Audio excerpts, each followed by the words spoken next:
Pluton, une planète naine glacée située à 5 milliards de kilomètres de la Terre. Hier encore, elle n'était pour les astronomes qu'une petite tache floue.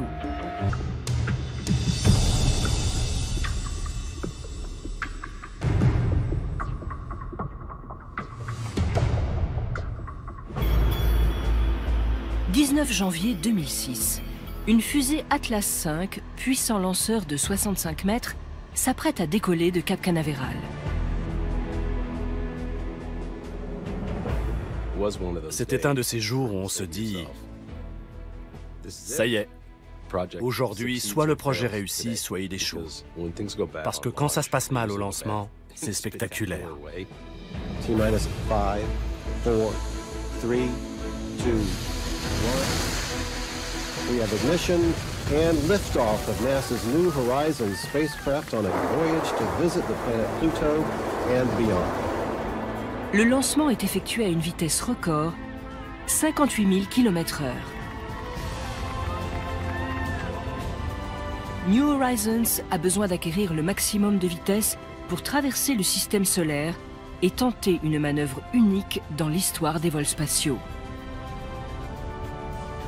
Un survol au plus près de Pluton, une planète lointaine et mystérieuse, comme nous n'en avons encore jamais exploré.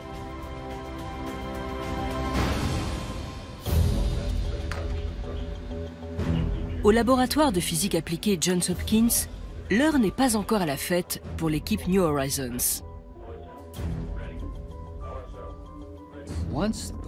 Quand la fusée a décollé, il y a eu une explosion de joie.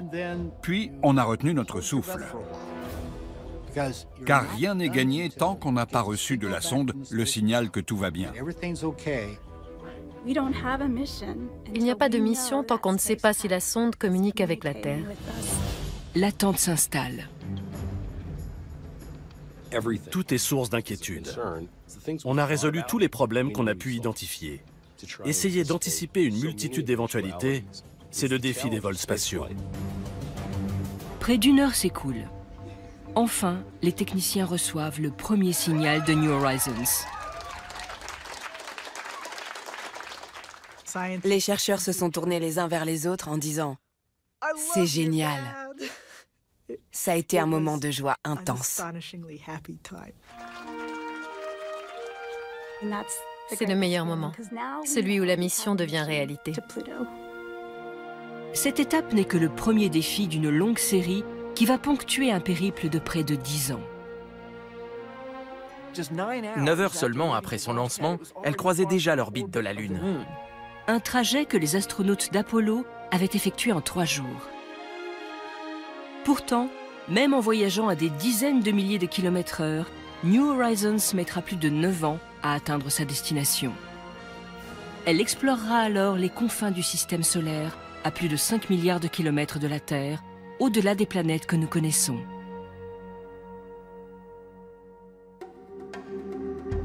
Mars et sa surface rocailleuse de couleur rouille, la géante gazeuse Jupiter et sa puissante tempête, Saturne et ses surprenants anneaux, Uranus, où des vents turbulents soufflent à plus de 800 km/h, et Neptune, une planète si loin du Soleil qu'il lui faut 165 ans pour accomplir une révolution autour du Soleil. Enfin, New Horizons atteindra Pluton, un monde que nous ne pouvions jusqu'à maintenant représenter que par le moyen de l'art, comme ici. Dans les années 1950, les écoliers apprenaient que notre système solaire comptait 9 planètes, Pluton étant la dernière et la plus isolée. On aimait tous Pluton, cette drôle de planète à l'autre bout du système solaire. On ne retrouve pas le même degré de popularité, le même lien émotionnel, ni le même niveau d'intérêt pour Uranus ou pour Mercure. Pluton captive l'attention des gens. Les anglo-saxons sont particulièrement attachés à Pluton. Sans doute est-ce dû à ce célèbre personnage Disney. Pluton en anglais se dit Pluto. Or, ce chien sympathique a été créé à peu près à l'époque où la planète a été découverte. Au fil des ans, nous avons appris à connaître Pluton. On ne peut pas en dire autant de cette mystérieuse petite planète. En effet, Pluton et ses lunes n'ont été observés qu'à des milliards de kilomètres de distance. Nos meilleures images, une simple tache floue. Le télescope spatial Hubble, l'un de nos instruments d'observation les plus grands et les plus puissants, qui livre des clichés saisissants de galaxies lointaines, ne fournit que ces images pixelisées de Pluton. Car celle-ci n'est pas seulement éloignée, elle est également très petite. Pourtant, malgré cette piètre résolution, ces clichés suggèrent quelque chose de fascinant. Une image générée par ordinateur à partir de ces précieux pixels révèle que Pluton présente une surface étonnamment variée. Les zones claires pourraient correspondre à de vastes étendues de glace. La signature spectrale de la glace est clairement identifiable. On discerne d'autres éléments, mais on ne sait pas exactement de quoi ils sont composés. Une chose est sûre, l'une des rares planètes du système solaire à présenter une surface aussi variée, c'est la Terre. Autre certitude, Pluton possède une atmosphère assez étrange. Au cours de sa révolution longue de 248 ans, alors qu'elle s'approche du Soleil, sa surface gelée se met à fondre. Peu à peu, son atmosphère émerge. On observe des gaz qui s'échappent de la surface, créant une atmosphère temporaire. Pluton possède un type d'atmosphère qui est unique dans cette région reculée du système solaire et qui n'a encore jamais été étudiée. Cette région est si inaccessible qu'on ne savait quasiment rien d'elle jusqu'aux années 1990. À cette époque, de puissants nouveaux télescopes découvrent que la petite planète Pluton n'est pas aussi seule qu'on le pensait. Elle fait partie d'une zone du système solaire externe qui s'étend au-delà de l'orbite de Neptune, la ceinture de Kuiper, un immense anneau. Située à des milliards de kilomètres du Soleil, la ceinture de Kuiper contient des centaines de milliers de corps glacés. Bien qu'ils ressemblent à des astéroïdes composés de roches et de métal, ces objets cachés aux confins de notre système solaire sont constitués d'un mélange de roches et de glace. Ce sont des vestiges de la naissance du système solaire qui sont restés figés. Les observer, c'est comme analyser des fossiles témoins de l'évolution du système solaire.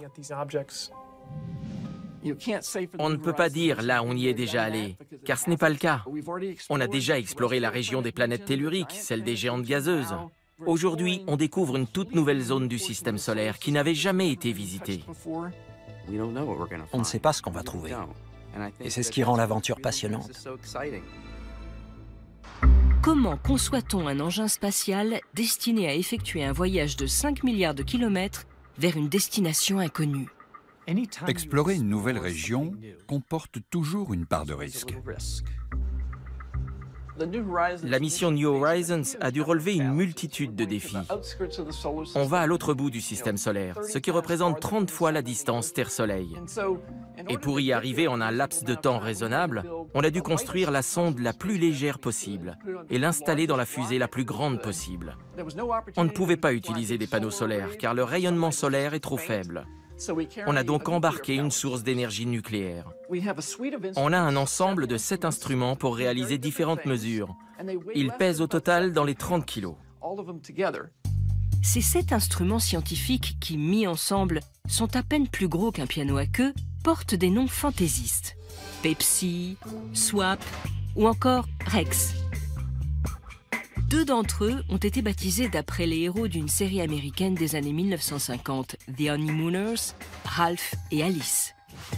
Tous ces instruments vont analyser la surface et la géologie de Pluton et révéler les secrets de sa mystérieuse atmosphère. Dans les années 1980, l'un des meilleurs moyens d'observer l'atmosphère plutonienne était de recourir à cet appareil. Un avion cargo C-141 transportant l'observatoire aéroporté Kuiper.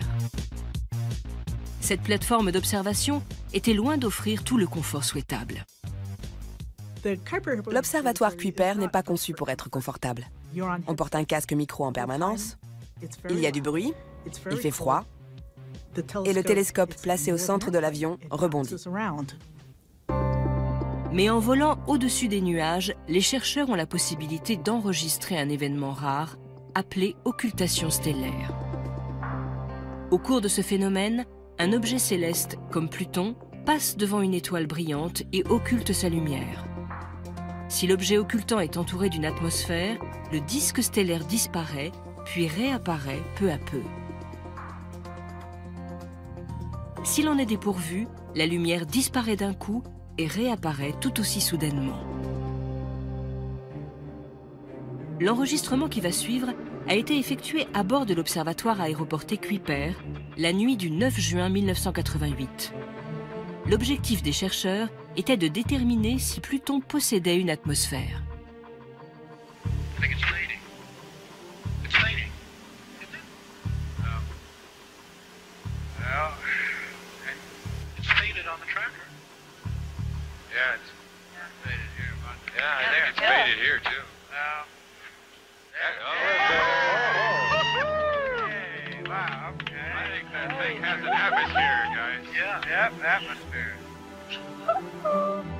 Le halo entourant Pluton s'est lentement atténué, faisant entrer l'équipe dans l'histoire.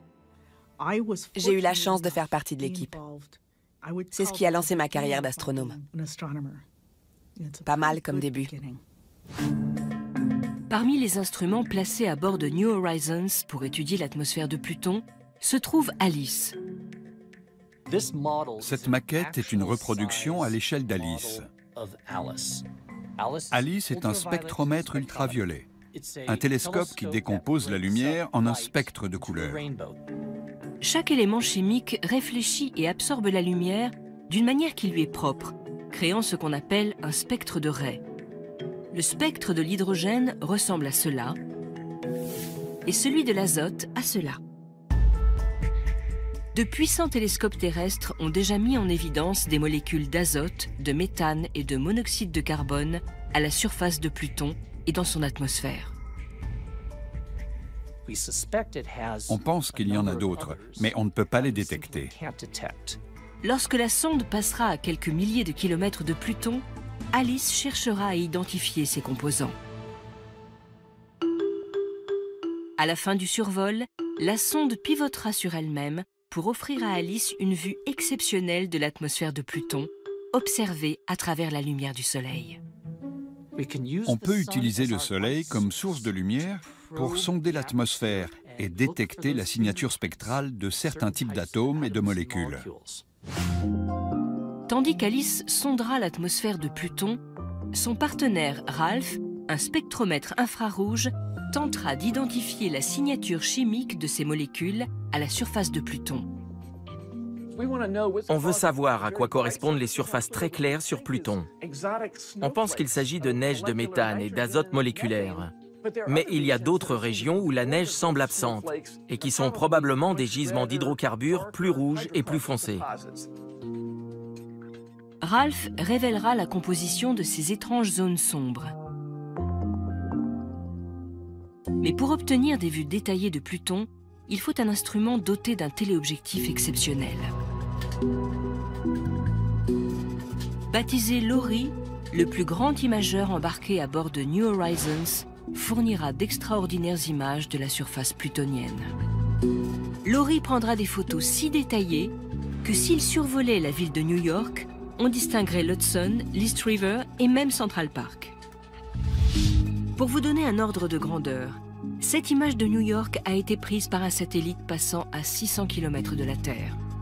LORRI est si puissant qu'il atteindrait le même niveau de détail à 11 000 km de la Terre. Mais envoyer un télescope doté d'un tel objectif dans le froid glacial de la ceinture de Kuiper n'est pas sans risque. Une partie du télescope est en contact direct avec l'espace et se refroidit à travers cette ouverture. Résultat, une partie de la caméra est froide et l'autre partie est chaude. Ça modifie la forme du télescope et peut dérégler l'optique. Le risque est d'obtenir ce genre d'image. Pour résoudre ce problème, les scientifiques ont recours à un matériau présent dans les gilets pare-balles. Si ces derniers sont aussi résistants, c'est grâce au carbure de silicium. L'ORI est composé d'un carbure de silicium spécial, capable de résister à des variations de température sans se déformer. Il est à la fois très solide et très léger. Toutes sortes de problèmes peuvent se poser. On a essayé de les anticiper et d'élaborer des plans de secours et des plans de secours pour les plans de secours. On a travaillé pendant des années pour préparer la sonde et parer à toute éventualité. Maintenant, il ne reste plus qu'à attendre. Soit ça marche, soit ça ne marche pas. Pour l'équipe New Horizons, attendre de voir si son dur labeur sera récompensé est un défi, et non des moindres. La sonde est préprogrammée pour tout faire elle-même pendant le survol. En cas de problème, on ne peut pas l'aider. On ne peut pas l'appeler pour lui dire « Hé, tu ne regardes pas au bon endroit. Tourne-toi un peu vers la gauche. » Lorsque la sonde arrivera au voisinage de Pluton, il lui faudra 4h30 pour transmettre un signal à la Terre. Et les instructions de l'équipe mettront tout aussi longtemps pour lui parvenir. En cas de problème, il nous faudra plus de 9 heures pour intervenir.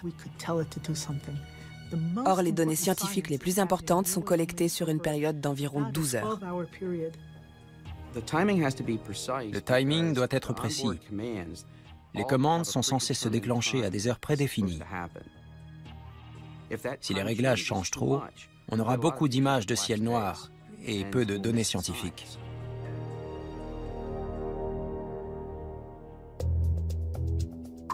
« 28 février 2007. New Horizons voyage depuis plus d'1 an. Dans le centre de commande du laboratoire de physique appliquée Johns Hopkins, l'équipe se prépare pour le premier véritable test de la sonde depuis son lancement. À l'approche de Jupiter, New Horizons devra atteindre une zone de seulement 800 km de large pour bénéficier de l'assistance gravitationnelle de la géante gazeuse. Cette manœuvre lui permettra d'acquérir une vitesse nettement supérieure. Le principe est le même que pour la technique du coup de fouet utilisée au roller derby. Une patineuse utilise l'élan d'une de ses coéquipières pour se propulser et accélérer.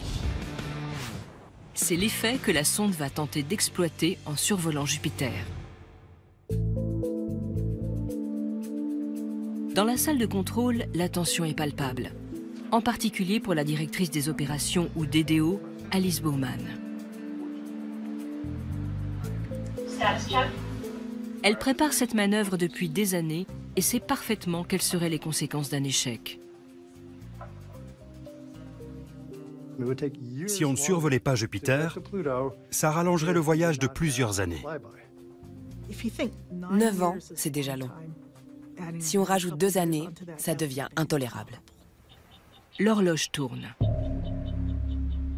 Alice Bowman et son équipe attendent que New Horizons envoie les premières données télémétriques. Ces dernières révéleront si la sonde a pu se servir de l'assistance gravitationnelle de Jupiter. Rouge, c'est mauvais. Vert, c'est bon. Gris, on n'a pas de données. Enfin, la sonde se manifeste. PI, this is Mom on Pluto 1. Spacecraft telemetry for all subsystems is nominal. Spacecraft is outward bound from Jupiter and we're on our way to Pluto. All right.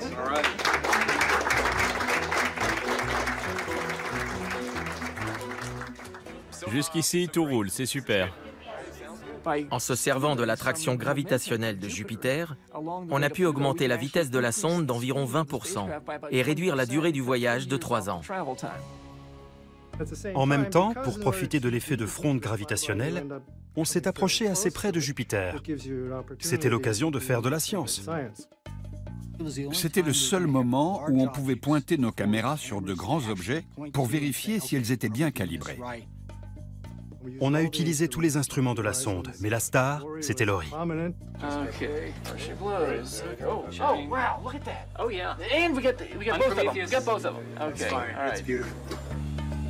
À plus d'1,5 million de kilomètres de distance, Laurie recueille une série d'images de l'éruption d'un volcan sur l'une des lunes de Jupiter, Io.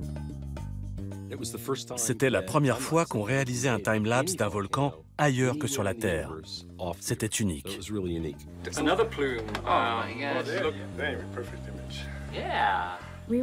On a une chance inouïe d'avoir obtenu ces fabuleuses images.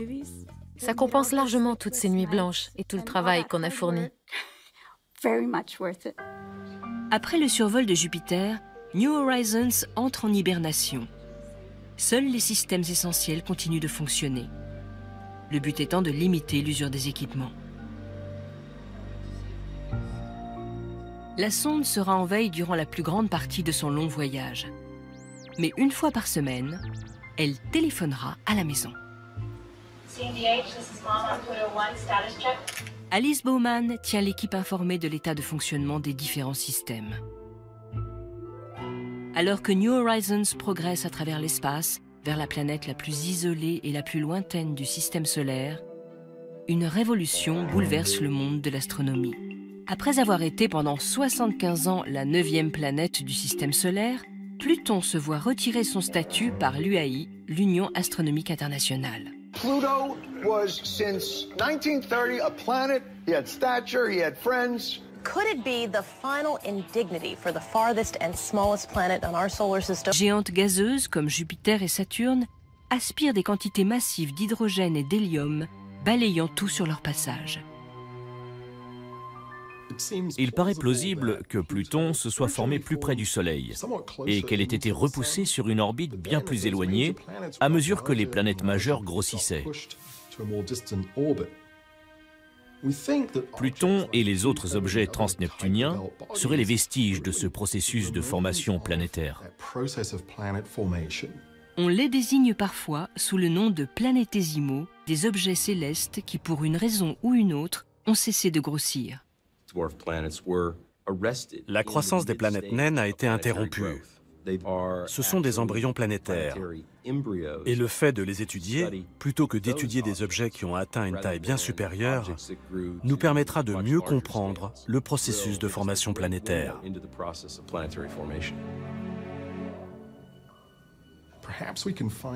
On trouvera peut-être des indices à la surface de Pluton et dans sa composition qui nous éclaireront sur l'histoire du système solaire, de même que sur son architecture actuelle. Comment a-t-il évolué? Que s'est-il passé? Pluton pourrait même nous permettre de résoudre un autre mystère fondamental. D'après nos connaissances, 3 éléments sont nécessaires à la vie: de l'eau liquide, de l'énergie et de la matière organique. Un grand nombre de planètes naines pourraient réunir ces 3 ingrédients. Selon des modèles réputés, Pluton pourrait abriter un vaste océan intérieur. Et cette caractéristique serait commune à de nombreuses planètes naines. Or, qui dit eau liquide, dit possibilité. Je dis bien possibilité d'émergence de la vie. Les planètes naines pourraient donc être non seulement les planètes les plus répandues du système solaire, mais également les plus nombreuses à abriter la vie. Une chimie organique, ou chimie du carbone, peut clairement se développer à la surface d'objets comme des comètes, et probablement aussi des objets transneptuniens. Y a-t-il un lien avec l'existence de la vie sur Terre? La question reste totalement ouverte. Mais comprendre la richesse chimique de notre système solaire et de l'univers est absolument essentiel. C'est une pièce clé du puzzle.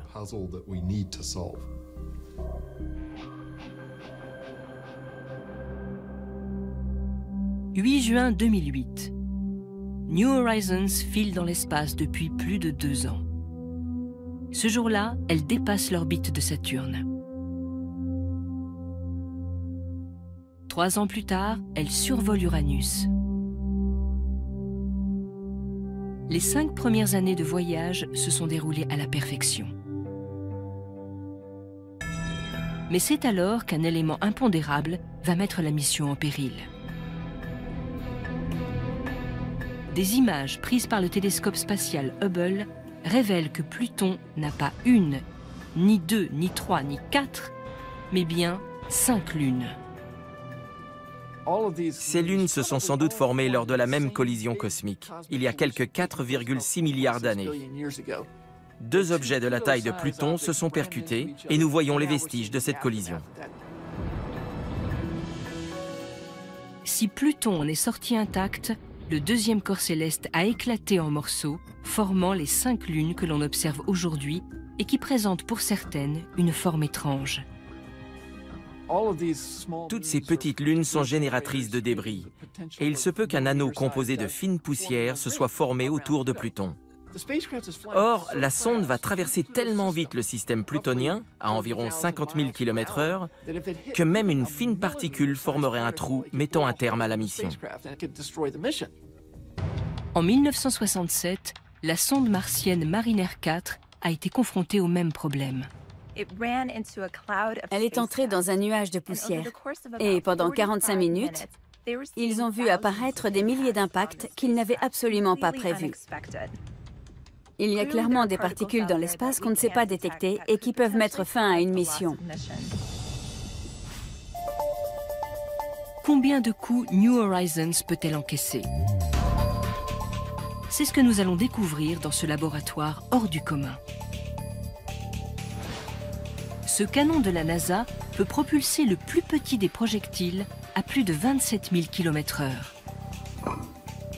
Les particules de poussière que New Horizons risque de percuter sont de taille variable. Cela va de la tête d'épingle au grain de sable. Ces petits objets semblent inoffensifs, mais imaginez une tempête de sable où les vents souffleraient si fort que le moindre grain de sable pourrait vous tuer. Le canon est chargé, la salle est évacuée. Ce dispositif est si puissant que le métal est pulvérisé par l'impact. Un projectile est propulsé le long de ce tube de 37 mètres jusqu'à une cible composée des mêmes matériaux que ceux utilisés pour fabriquer la sonde. La première couche est le revêtement thermique en or qui protège New Horizons. La deuxième couche est la paroi de la sonde.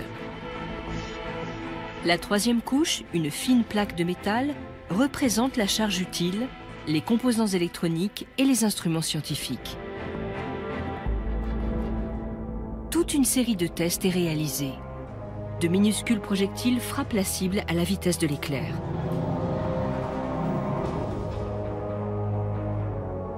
Les résultats sont mitigés.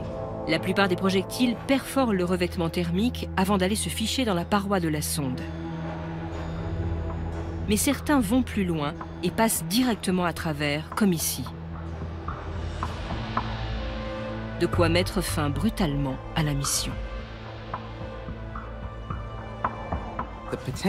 Le risque potentiel de collision avec un débris, mis en évidence suite à la détection d'autres lunes, augmente encore la complexité du survol. L'équipe New Horizons doit établir des trajectoires ou plans de vol alternatifs pour la sonde. Voici la trajectoire idéale qu'ils espèrent pouvoir suivre. On peut potentiellement suivre 4 trajectoires, mais on ne saura pas avant 2 ou 3 semaines laquelle on va choisir.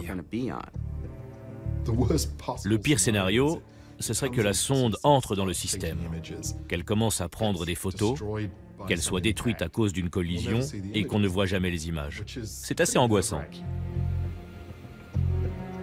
Je veux voir les résultats. Je suis content de ne pas être la personne qui attend que les données arrivent.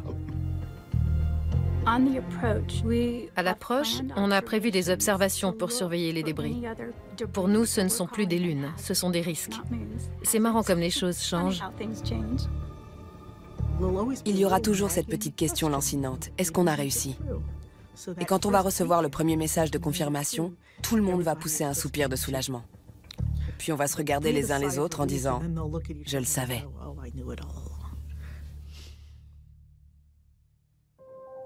25 août 2014.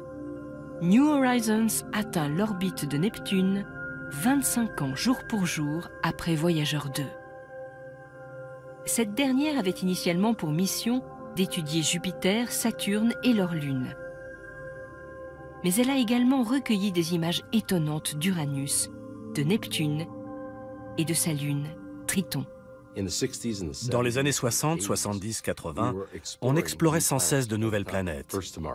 Mars, Vénus, Mercure, Jupiter, Saturne. Ça a pris fin en 1989 avec Voyager. C'était il y a 25 ans. Et aujourd'hui, on reprend le flambeau. C'est formidable. 6 décembre 2014. Après des années d'hibernation, la sonde sort de son sommeil. La dernière étape de son voyage est sur le point de commencer. Ce soir, on va mettre fin à l'hibernation. On a mis la sonde en sommeil pendant presque tout son voyage de 5 milliards de kilomètres à travers le système solaire. Maintenant, c'est fini. C'est un jour historique. Lorsque la sonde aura vérifié le bon fonctionnement de tous les systèmes, elle enverra un rapport à l'équipe au sol. Quand on reçoit un signal de la sonde, ce sont des données qu'elle a envoyées 4h30 plus tôt. Pour réceptionner le signal, on utilise un réseau spécial, le DSN. Ces énormes antennes sont réparties en différents points du globe, ce qui permet à l'équipe de rester 24 heures sur 24 en contact avec la sonde, malgré la rotation de la Terre. La sonde a un émetteur de 10 watts. C'est assez incroyable qu'on puisse capter ce signal sur Terre. À titre de comparaison, une station de radio utilise 50 000 watts pour transmettre un signal. C'est une véritable prouesse. Et tout ça grâce à la technologie mise en œuvre dans les stations du réseau DSN, ces antennes fantastiques.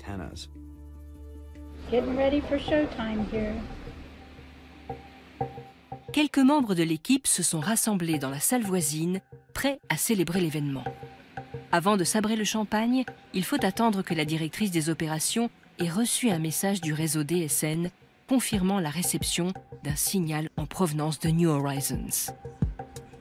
Les données commencent à apparaître sur son écran.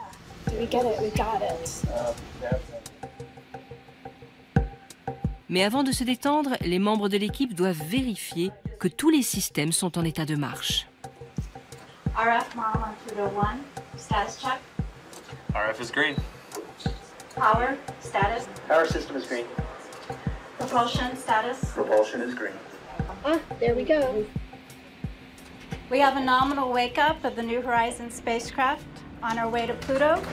The team is ready for the next leg of our journey. We got an encounter coming. Yeah. How about that? Certains jours, tout marche comme sur des roulettes. Here we go. Here. Cheers. And I'll take a big breath now. To Pluto and beyond. You're here.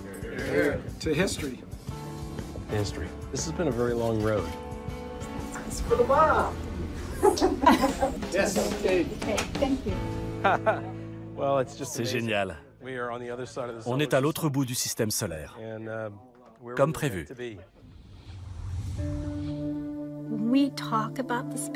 Quand on parle de la sonde, on en parle comme si c'était notre enfant, notre bébé. Quand elle fait quelque chose d'imprévu, on a l'impression d'avoir affaire à une petite terreur de 2 ans. Elle fait partie de la famille. Au fil des ans, des centaines de personnes se sont consacrées à cette mission historique. Pour de nombreux membres de l'équipe, révéler les secrets de Pluton est le défi de leur vie. La mission New Horizons représente une grande partie de ma vie et de celle de mes enfants.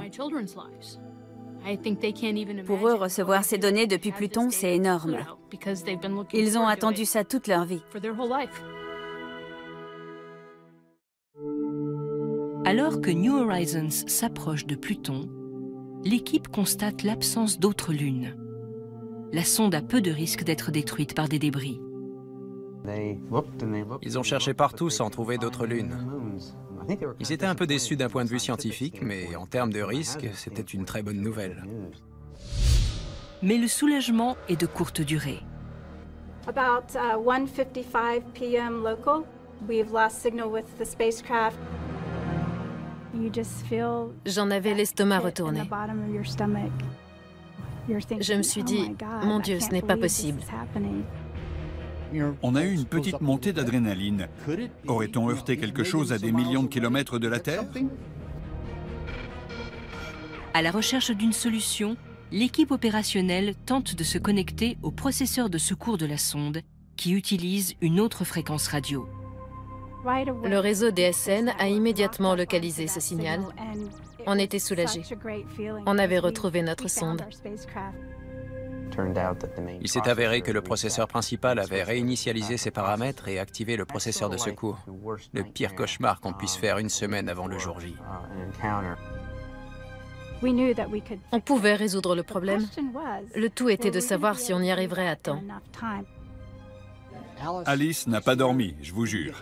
Sauf une nuit où elle s'est allongée quelques minutes par terre. J'ai dormi là-bas plusieurs nuits. Quand on a un enfant malade, on reste à ses côtés pour l'aider à se rétablir. L'équipe règle le problème 7 jours seulement avant le survol de Pluton. On n'avait plus que 4 heures pour y arriver. La mission est à nouveau sur les rails. Bientôt, un flot d'images déferle. Ça s'améliore de jour en jour. La semaine dernière, on a obtenu des données fabuleuses. On en bave d'impatience. La prochaine image envoyée par Laurie sera une image complète de Pluton. Et on pense qu'elle sera vraiment révélatrice. Je suis très impatient de la recevoir. Pris à près de 800 000 km de distance, voici le dernier portrait de Pluton avant le survol rapproché. Selon les scientifiques, les zones claires seraient de la glace. Quant aux zones sombres, ce pourrait être une couche de molécules organiques provenant de l'atmosphère. Waouh! Et voilà le cœur. Oui. La région en forme de cœur. On en voit bien les contours ici. Il y a beaucoup de cratères. Oui. La vache. C'est époustouflant et impressionnant. Je n'ai jamais rien vu de pareil. Il reste une dernière étape, la plus importante de toutes. Le public retient son souffle, tandis que l'équipe attend anxieusement un signal de la sonde confirmant qu'elle s'est approchée à moins de 13 000 km de la surface de Pluton et que tous ses systèmes sont intacts. Stand by for telemetry. PI, Mom on Pluto 1. We have a healthy spacecraft. We've recorded data of the Pluto system, and we're outbound for Pluto.